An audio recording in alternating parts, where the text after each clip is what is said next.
With glasses though, they're like saying you can't drive with glasses. You can. Okay. Yeah, but they're like, isn't that unsafe? Because if like you crash, the glass shatters in your eyes. But that's like the same Well, way if the visor shatters. I don't know. Is glasses glass anymore these days? I don't know. Glasses aren't even glass these days. I don't know when the last time glasses were glass. We should be I think live streaming this. We are live. We are Yeah, live. you are Actually, live I right actually now. want to know though, like what would happen if you like just smash We're- it? Like, We're starting off by talking about Bianca's glasses because everybody likes Yeah. talking about Bianca's glasses. You're currently live right now. Yeah, I know. I get it. Hi everyone. Dika, go for it. Hey, I think we're gonna wait for a little while. I'm checking the stream right now, and I'm not getting any feed on the YouTube. Hold on. Yeah, I think we're live here, but I don't think it's being streamed to YouTube quite yet.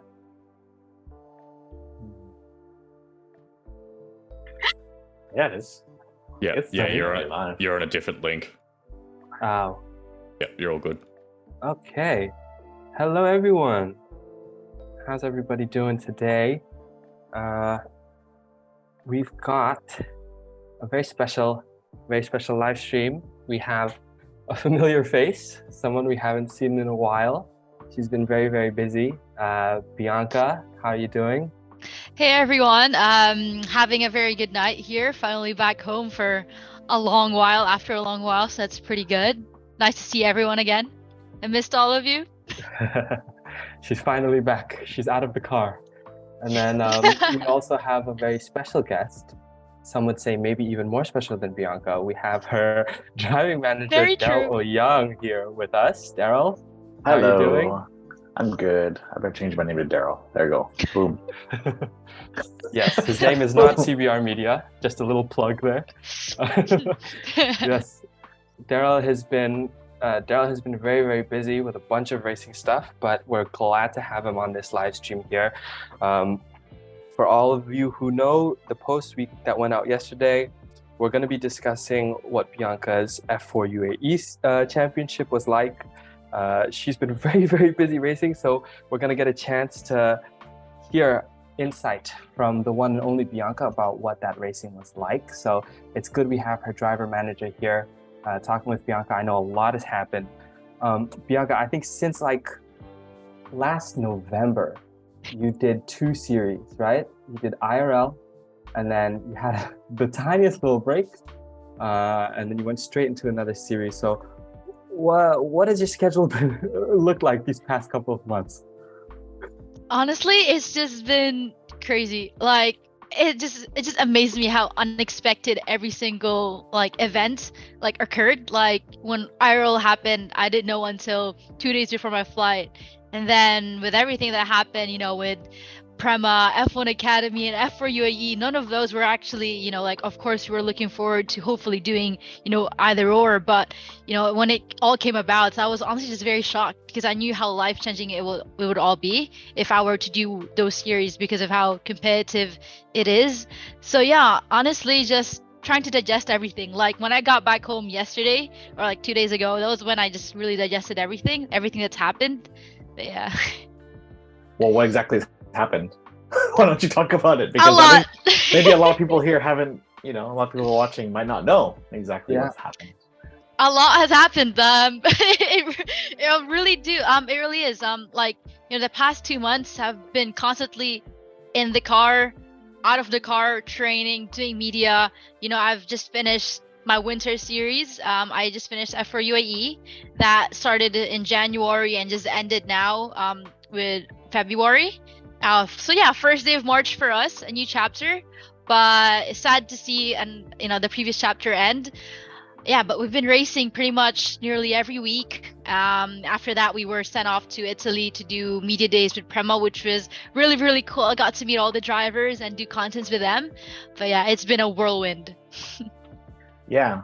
Well, like again, you keep skipping past it. Let's go back to the beginning of Formula F4 Yeah. UAE. I mean, obviously we know how big of a challenge it was to even get into Secure a that. seat. Yeah, I mean, Yeah. you know, we could talk a little bit about the process. What did you do even before you got like? when you found out you got an F4 UAE, it was kind of actually a couple weeks before we went, right? So it all happened very fast, obviously, did. and then you're off and onto UAE. So I mean, firstly, like I guess the most exciting thing is joining Prema. That was obviously a very amazing announcement. Like Life-changing. what has it been? Yeah, I mean, what has it been like racing with this team? Like I guess a lot of people talk about how awesome and great this team is, but maybe not some details. Like what have you found the most, the best experience, like compared to, I guess it's all new for you, but what's been the best experience of being with Prema? Prema is a team that I've always really just supported pretty much my whole racing career, because I knew they were the best, junior Formula team there is. They win in every series they compete in, and they're very competitive, very professional, a high level team that knows how to build champions. A lot of F1 drivers actually came through Prema, through the ranks of F4, F3, and F2. So to be with a team that just has so much knowledge, and a rookie like me coming into a team like this, I absolutely was shocked by everything that I experienced, to be honest. And when I arrived in Dubai for the first round of F4 UAE, honestly, I was just shocked. The first day I got to meet the team, I got to meet my engineer Savan and the team manager, the team boss and everything. And they're very, very nice people. And I think that's one of the great things about Prema, is that they build so much chemistry with all the drivers that they push them forwards, and that translate into their driving performance. Having a team that constantly supports you and push you forward is a very good characteristic to have. And I got in there with a team, and I drove for the first time, and I was just honestly shocked by the amount of procedures that I had to learn, like brake bedding procedure, tire warm-up procedure, starting procedure, like all these new things that I've never actually learned from the previous year. And so I think honestly that bit shocked me the most, is that I had so much to learn, and in the end I had all of these races to progress. And I think that's one of the best things that gave me going into F4 UAE, is that it allowed me to continuously progress without having breaks in between. Like if there was something I needed to do or to adjust, I just would get in the car the next session or the next day or the next race weekend, and I'd be back constantly progressing. And that's what we showed. But yeah, having a great team was, well, yeah, just being with Prema was a dream for me. Yeah, I guess it's like 40 drivers in this championship in F4 UAE. I guess for people that don't know much about F4 UAE, it's basically like a winter series where a lot of the junior drivers, some rookies, and some experienced drivers, but basically from all different championships, because obviously F4 has F4 Italy, UK, Spain, France. There's all sorts of different championships in Formula 4.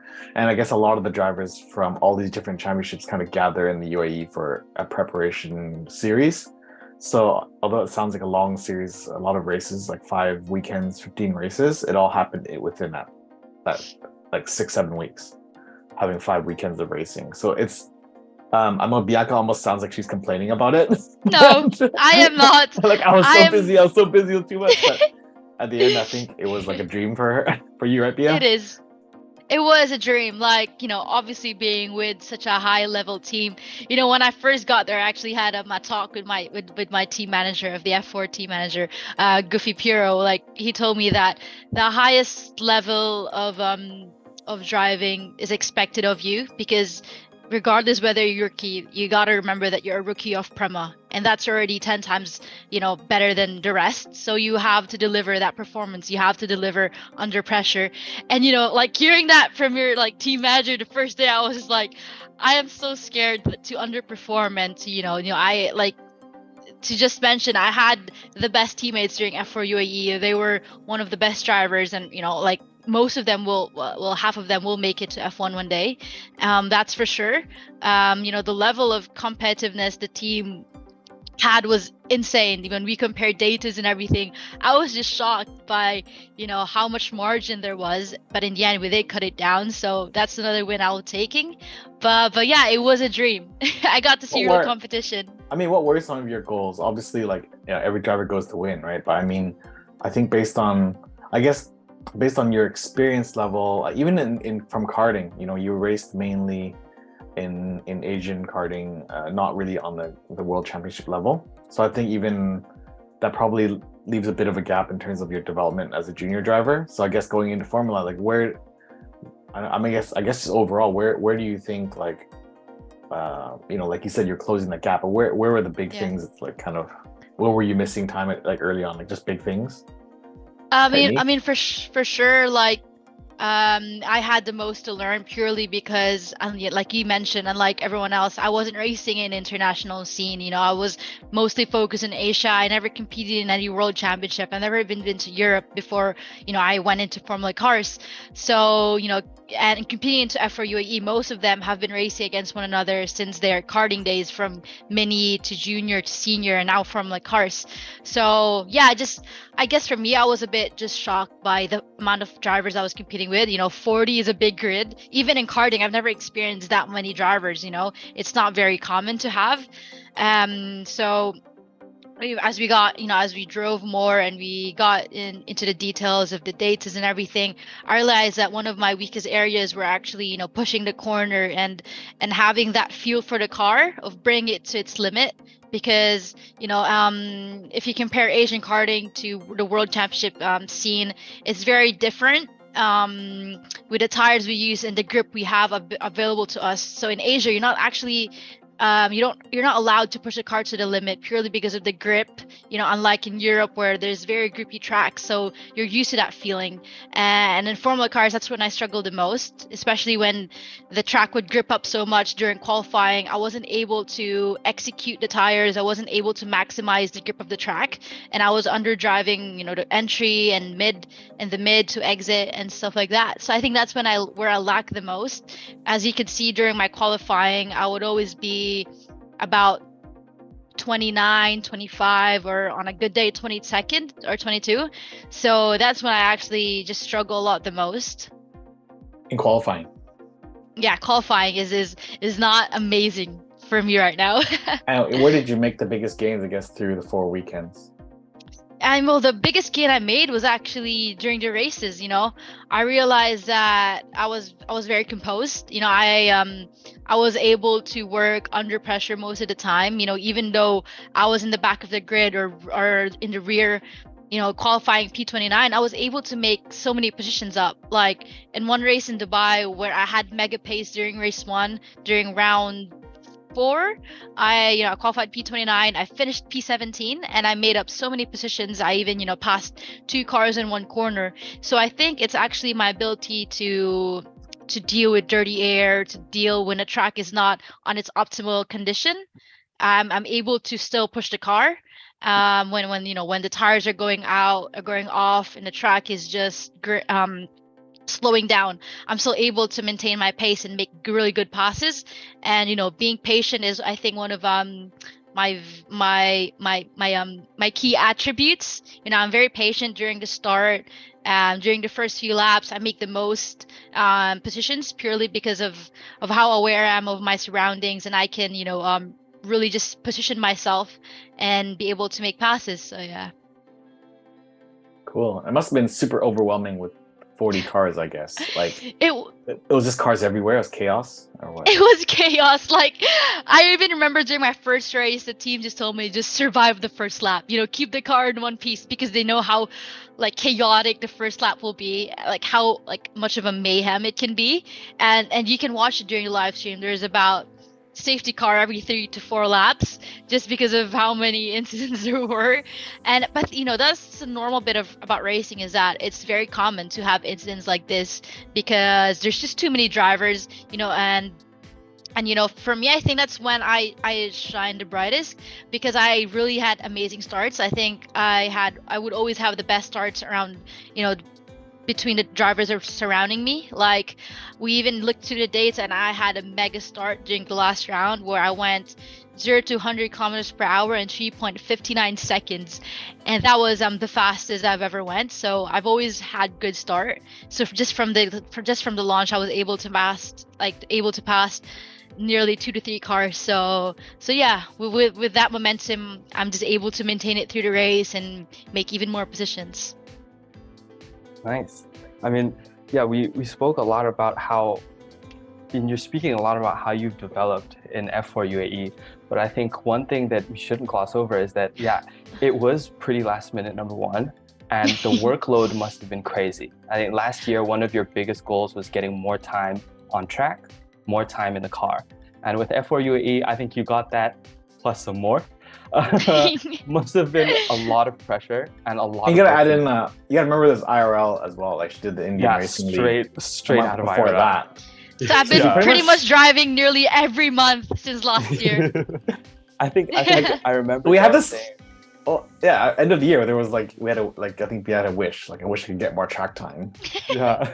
Careful what you wish for. And then IRL came, and how many races was IRL? I think it was like 4 or 5 weekends, wasn't it? Yeah, 4 or 5 weekends, similar to F4 UAE, just a bit with more track time because in IRL I actually got to share the car with another driver, which ironically was my teammate in F4 UAE, so that was really funny. So 4 or 5 weekends and like 3 races per weekend IRL, right? So like 15. So you did 30 races in the past 2 months. Yeah, I think I remember Darryl saying that Bianca did an entire F1 season plus some in the time of 2 months. And yeah, so, it was crazy. To hear that from me, it honestly was. Yeah, when you have a kind of workload like that and you're thrown into this new environment, what are some of the things you do to kind of like make sure you're on top of everything and that you're still improving your driving? Darryl makes sure I'm on top of everything. Darryl makes sure of it. Very sure. I'm joking. Always. I'm joking. No, but I'm very grateful that actually, to have, Darryl as a mentor and of course the whole TDH team to keep Bia on track, on path, focused every time. Because, as much as I seem very organized and very proper, I sometimes also lack in that area, At which point does she feel organized? I don't know. I've ever at any point in my life I've been like, I think Bianca's super organized.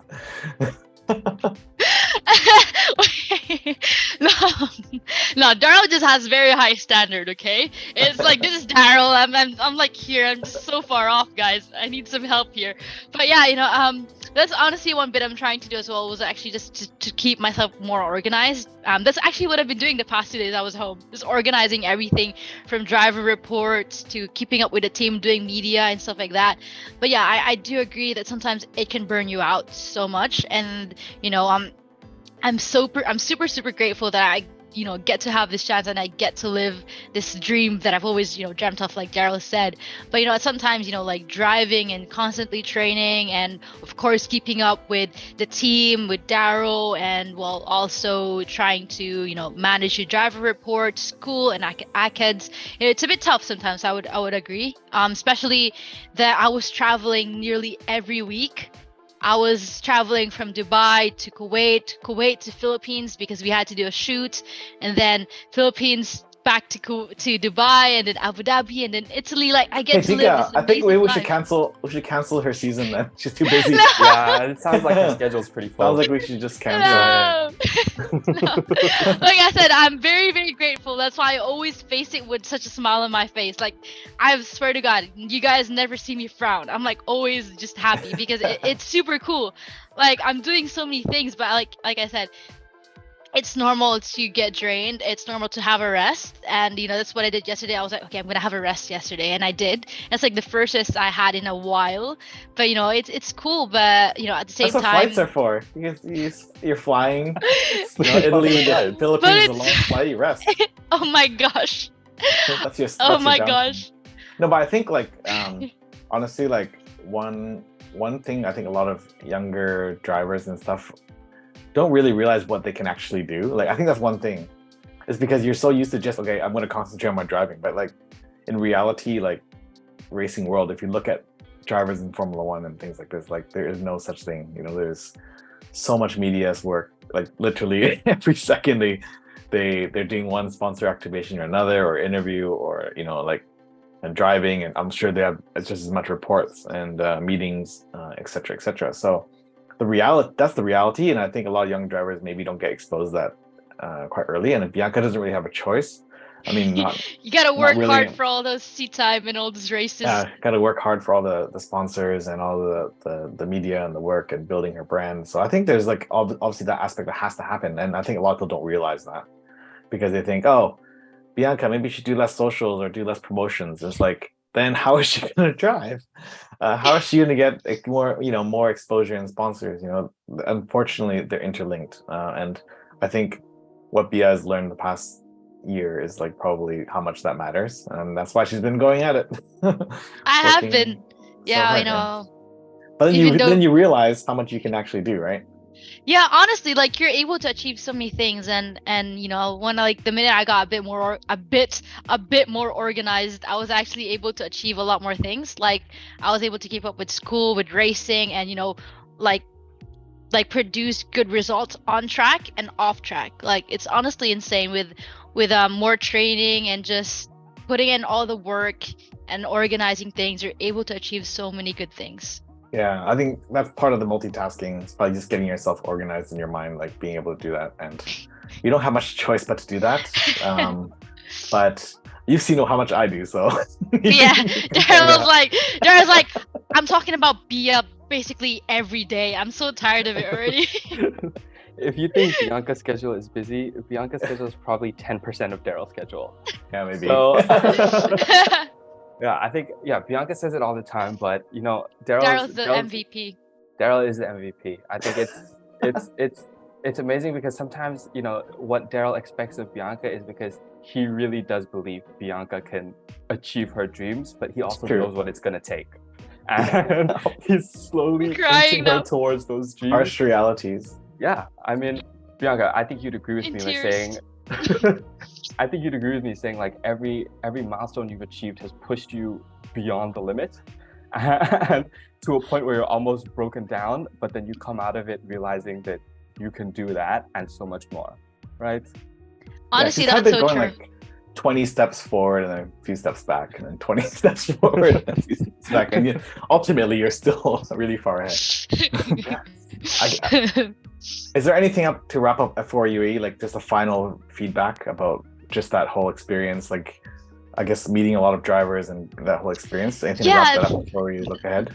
I think that was the coolest bit, was actually seeing real competition. Like apart from the 40 driver field, I was teammates with the best drivers in F4 right now.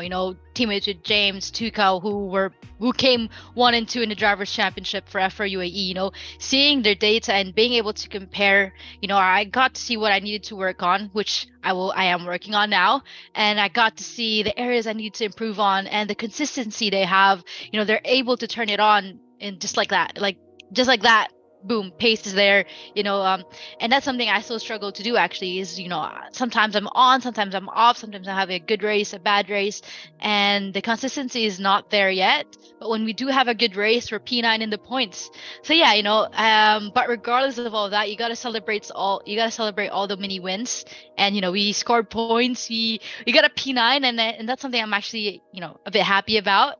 Coming into the F1 actually, Academy. yeah, we didn't talk about those successes. I mean, how did it feel? Like, I mean, one race you're running in the 20 something, like, because it's so tight, the field, like you're talking about like half second would make you up like 10 positions in the grid on qualifying. Yeah, right? It's honestly crazy. Like during one point in qualifying, nearly 1/10 separated P23 to like P15, 1/10. So I think in that race that you finished 9th, you started like 6th or 7th, right? You're like so far up the grid. Like how would that whole thing feel? And So yeah, after a bad qualifying, I was just like constantly just tie my head like what went wrong. We had pace during practice. I was P18, P15 during the free practice sessions. Like what went wrong, to be honest.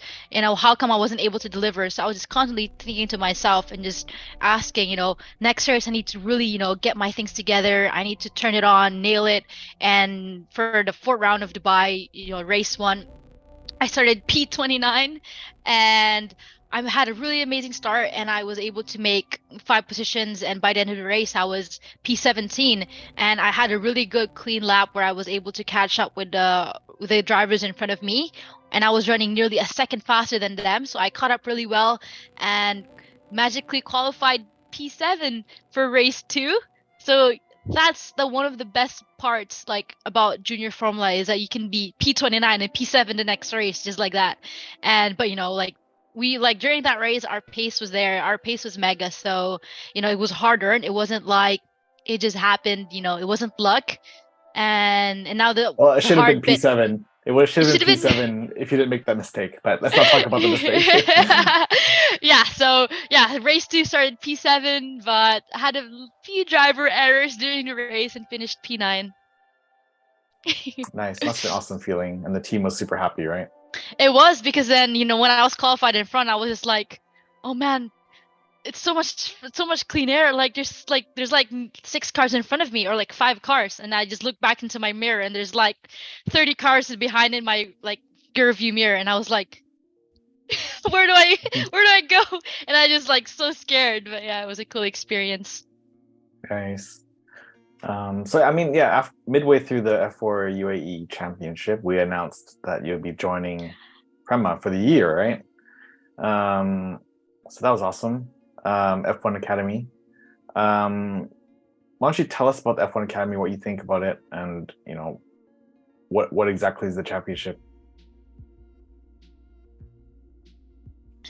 Well, coming into F1 Academy, like when we first heard about it, honestly, I knew from that on it was a path I needed to be on, purely because it promotes women in motorsport. It allows us to have the next step.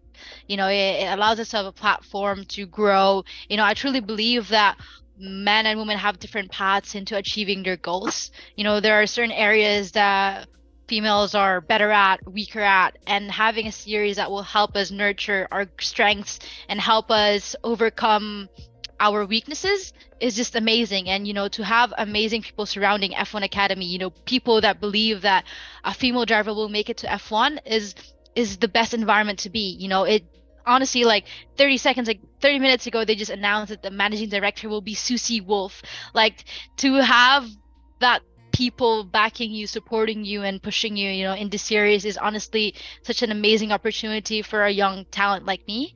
And not only that, but they're having a lot of experienced women drivers in different fields coming into F1 Academy. Drivers like Carrie Schreiner and stuff like that. From this different discipline coming into F4. That are way more experienced than I am. And to be able to learn from them is a great opportunity. And a series that promotes the F1 ladder. Being sort of a feeder series to F1. We get to work with all these amazing teams like Prema, which is arguably the best junior formula team there is, and to be signed with them is a huge opportunity. We we're already working towards a great plan to be able to maximize it this year and deliver. And this year I want to come in there to be competitive, to be able to learn, and to be able to maximize all the opportunities, and as well as hopefully going for a win. As a driver, you always come into every championship hoping to win, and we're gonna put in all the hard work and make sure that we're able to maximize it. Nice.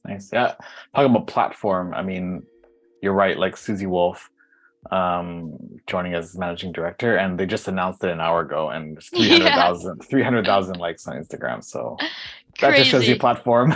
But obviously, yes, having Formula One back something like this is a big thing, because obviously they have the audience. So do you feel like pressure going into it, or what do you feel?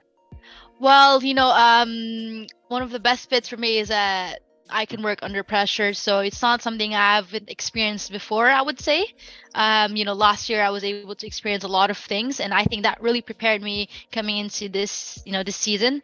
But for sure the pressure is very high because I'm no longer a rookie. I'm coming into this year where I really have to show potential, to show my pace, show speed.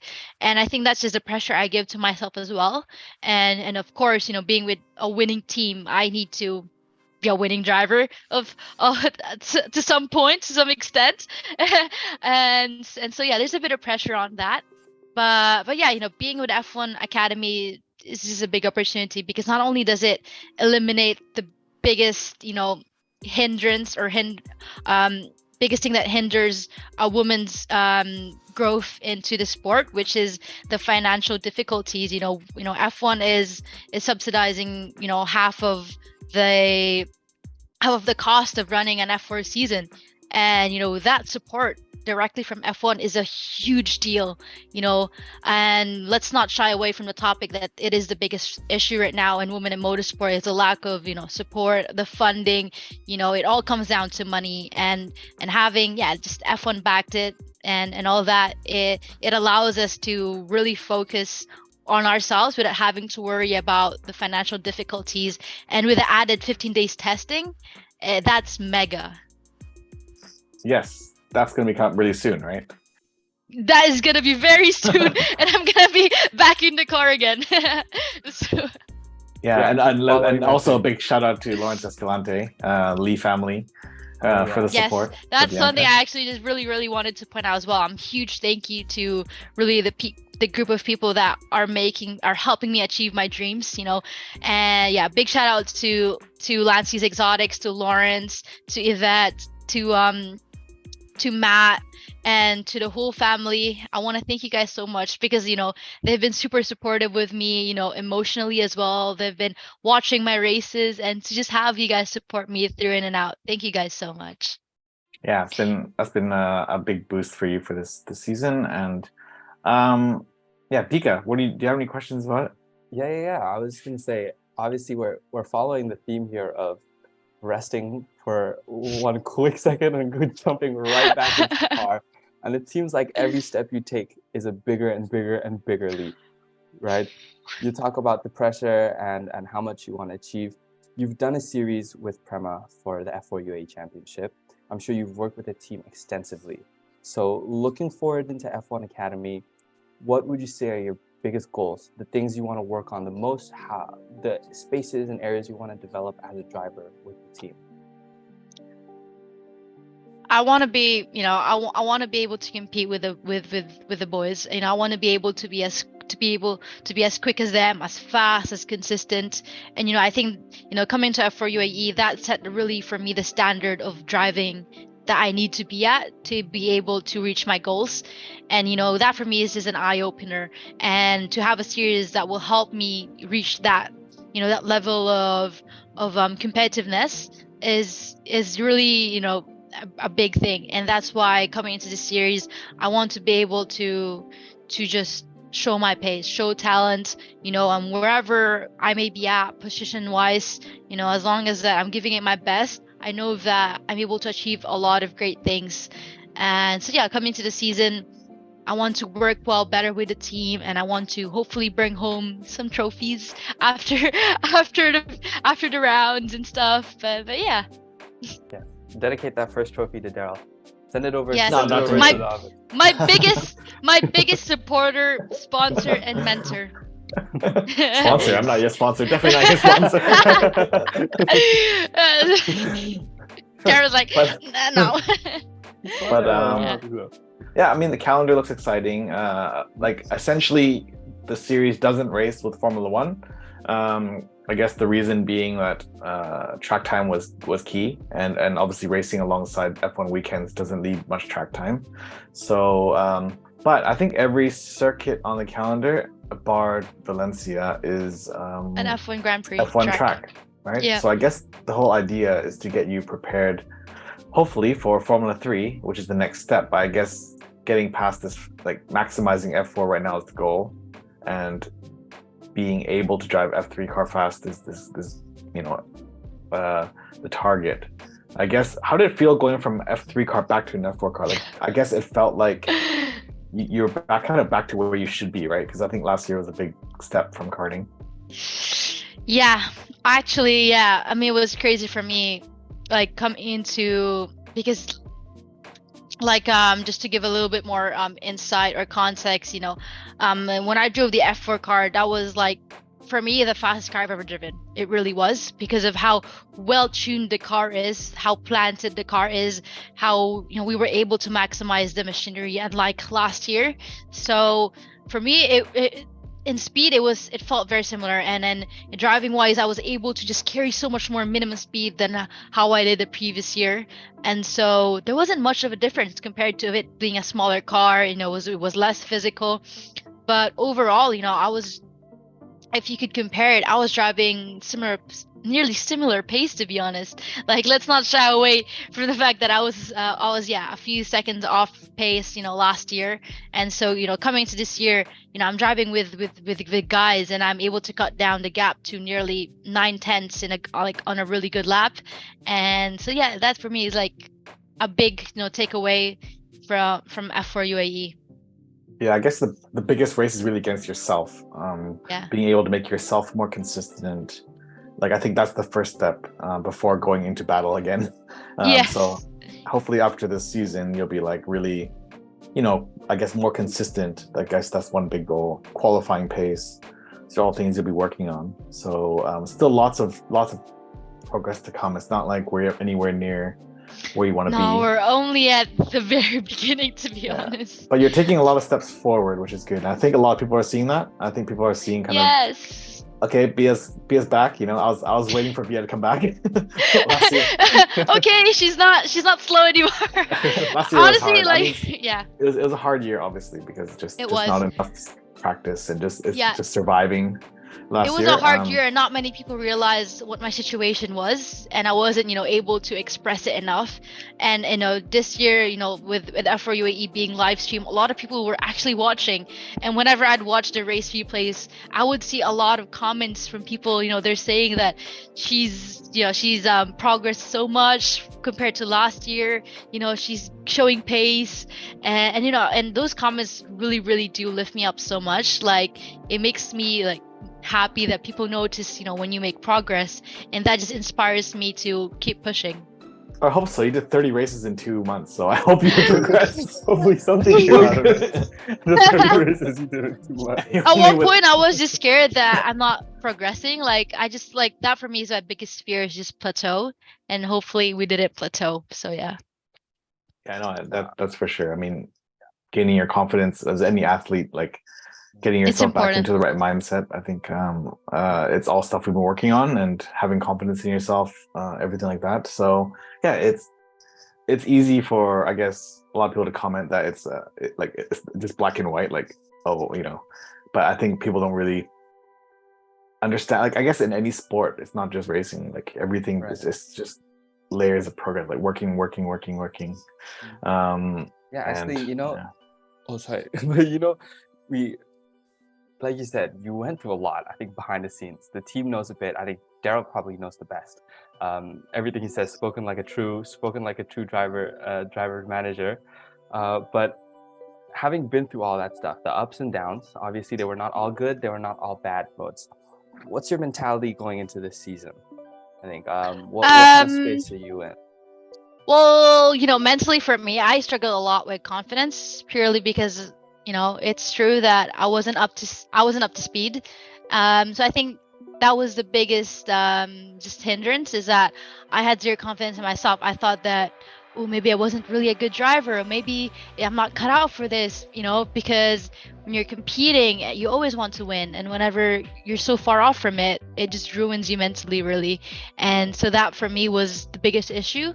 And that's why I knew that I was in the right place, I was in the right team. And I told Darryl during F4 UAE that I think I finally found my team, because not only did they help me driving was, but they actually helped me so much to uplift my confidence, to help me build this new Bia, where she's strong, she has the grit, she has the pace, she is able to compete with the boys and just be aggressive on track. And a team that helps you develop your personality, it's just an amazing feeling. To truly believe in you, right? Yeah, they truly believe that I was capable of doing great things, and they weren't just, I wasn't just there to be like the rest, to be just another driver on the grid. The team believed that I was there to compete, and at one point we were in top 10 competing for top 5, and just the team believing in me was an amazing feeling. And that helps build my confidence, and then I was able to do it again and then again, and now we just have to do it every time. Yeah, that's good. You have a lot of people who believe in you, Bianca. I think anyone and everyone watching this stream believes in you, and we believe you'll achieve amazing, fantastic things. You're already showing it. You're making leaps and bounds. Oh, technical difficulties. So Bia, what's next? So we'll finish up with what's next. What do you have coming up in the next little bit? You're gonna be going out to Italy, I guess. And she's frozen. Yeah, sorry. You're frozen. Technical difficulties. Yeah, I'm having a bit of a struggle right now with my stream camera. I think it's because I haven't been home for 2 months. You Yeah, guys tell us with your audio. I don't know. Trying to fix it, but yeah. You're gonna be doing training, I guess, training and testing before the season starts. Yeah, so I'll be training. Yep, I'll be training and testing nearly every day. We still have to announce how our schedule is gonna be like, but I know it's gonna be really tough, and it's gonna be really grueling with the amount of training that I have to do, because I also realize how much I lack, physically, mentally, because the stronger you are, the more you're able to push the car without, feeling the fatigue, because the minute you're fatigued, you mentally lose focus. And I think that sometimes that I tend to lose as well, is that my mental focus is not there yet, as well as my mentality. So yeah.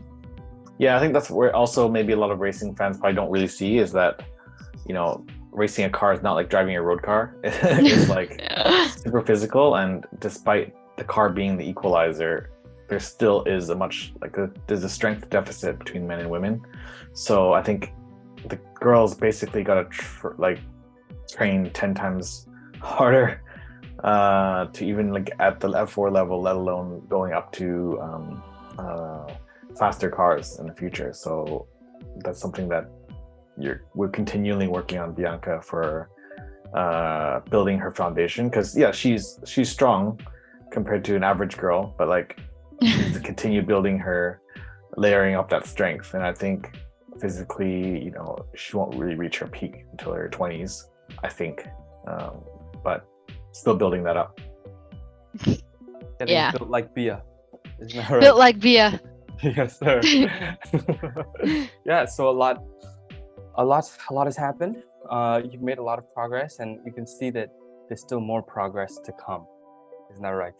Yeah, it shocks me how long and how far the road is still. But yeah, I'm ready for it. That's Cool. good to hear. That's good to hear. Well, I think we'll let Bia rest, because Past my probably gonna be bedtime. in a car. It's past her bedtime. She's gonna be That's in a the car fun fact. every I single actually day. sleep 9:30 p.m. every night. Or 9. Fun fact. It's That's a fun lie. fact, actually. Nope, it's very true. It is very true. Actually, I sleep 9 p.m. every night during race week. Not every You're gonna night. have to get adjusted to European time soon. So maybe I start do. sleeping in the AM. Yeah. For those of That's you who don't smart. know, Bianca does have to sleep.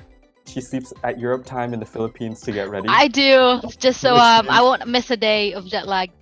which means getting Something productive I learned Bianca from text in Darryl. the AM. So Good. Well, yeah, we'll let you go. Let you get your rest before getting right back into it. So, thank you everybody for tuning in. Bianca's gonna be in Philippines for a little longer, isn't that right, Bianca? yeah, I'm gonna be. Honestly, that's Uncertain the funny still. bit, is that I never know until You when. never- I'll never know when I'll be. Then next week. Honestly, that's how So- spontaneous my schedule is. Only Darryl knows, and Only Darryl Darryl knows. forbids to let me know until last minute. No, It's like it's just I'm always kidding. changing. I'm It's joking. always changing. Yeah, always changing, but it's it's one of hectic. the inside of really of being a racing driver, is that how spontaneous our schedule is. Like, you never know, you can be doing some shoot in a different country, or testing in a different country the next day, and then you're back in Italy or back in Philippines, and it's just all over the place. Really, it's cool. Yes, it's cool. There you go. It's So very it doesn't cool. sound like you're complaining. There you go. It's very cool. She's just as a side note, she is very grateful for all the I'm opportunities. that loving came the to her. life that She's loving I this have. experience. Yes. But we have a couple of things planned. this month as well. We're going to be doing some fun things. We're going to be on live stream with Bianca on the Dark Horse Discord. So if you're not already, make sure in that you guys can get to chat to Bia, and we got a couple of fun things planned this month. So yeah, if you want more of Bianca, more live streams, tune in there and let us know what you guys want to see. But I think for now, we can end the stream here until more to come. Make sure you subscribe. YouTube. Make sure you, Bianca's YouTube. Bianca, do your YouTube end scene. Come on, I've trained you for this. Wait, I forgot about it. I haven't done it in a while. Come on. So to everyone watching, please like, comment, and subscribe, and make sure to hit that notification bell. There you go. Yeah, that's not Darryl, that's me. I take credit for that.